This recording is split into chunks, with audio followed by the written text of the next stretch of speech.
Hello again. This is Doug, the 2-Minute Gardener. Time to think about building that pool for your backyard? Well, let's talk about 20 different pool design ideas, different kinds of features to give you all kinds of inspiration for building that wonderful backyard oasis. We're going to cover all kinds of things from finishes to features, shapes, and elevations. Let's get started. First up, when you're building a pool, think about having a hot tub. And you know what? Round hot tubs are great because when you have a bunch of people in the hot tub, they're all facing each other. So I always encourage folks to do kind of a round hot tub for social reasons. It really makes it kind of fun. So with this particular pool, we did several cool features. The next one is a built-in slide. We had a natural hillside. Let's take advantage of that. Pour some concrete, use some faux rock finishing, and do a cool slide. The clients had a couple of middle school kids, and this place became quite the really fun pool party. Next thing we did on this particular pool is a Baja Shelf. Now this has become a very popular feature for pools and for dogs. And by the way, this is actually a good safety tip. If you have a dog, Baja Shelves make it so much easier for them to physically get out of the pool. If they should fall in, they just have to know to get to the shelf to get out. Also notice that particular shelf has an umbrella holder. Anyway, back to this hot tub, and you're going to see this in a lot of the pools I've done, where we do a spillover hot tub. So you have this natural water feature with the water spilling over the hot tub and going into the pool. It's just a wonderful feature to add some nice ambiance. Also, next to the pool, I like to encourage a nice built-in fire pit. When I design pools, I try to do an adult area up above, and the kids can have the area down below. So let's talk about pool decks. So this one is a concrete pool deck. It's actually Palomino is the color of that concrete. And now let's talk about a curving pool layout. So this one was another one that just kind of more of a kidney bean shape. We actually didn't build this one. We did a big renovation of it, but it's a very common, kidney shape, nice curving, especially when you have a little bit of hill to work with. And then for this, we changed out the concrete and did a beautiful flagstone pool deck. All kinds of fabulous colors we built into this.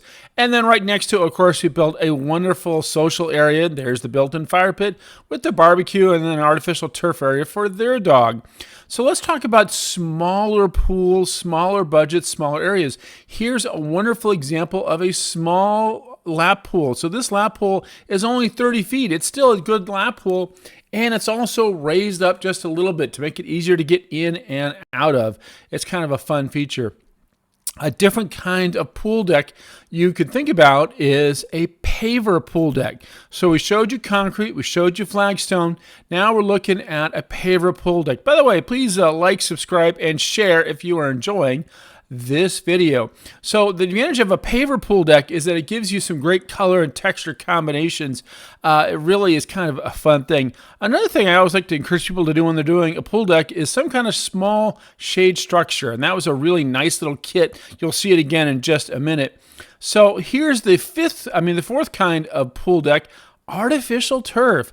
Now, the great thing about artificial turf is if it's in a really hot area, this is going to feel kind of cool on your feet coming out of the pool.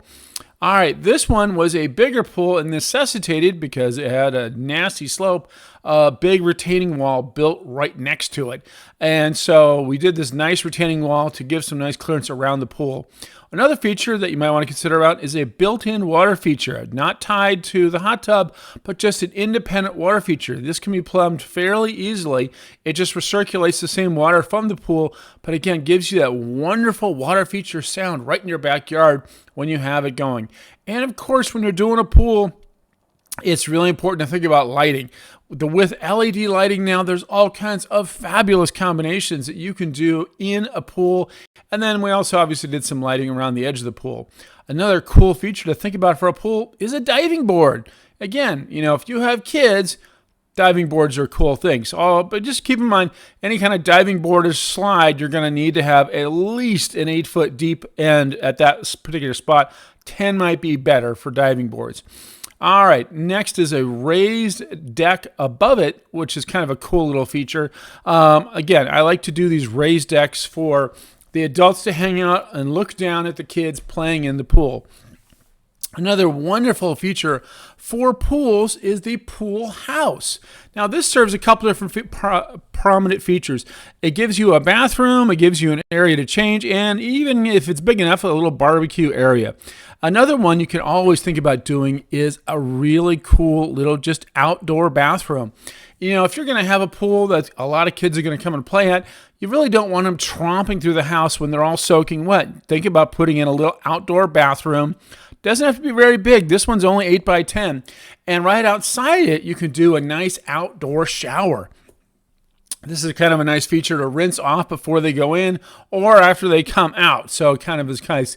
If you're going to plumb a bathroom, why not plumb a shower? It's, you know, a nice double feature to have in that same little contained space. All right, so those are some of the really cool features that we talked about. Now let's just go through the really quick basics on how a pool is actually built, so you know what the steps are.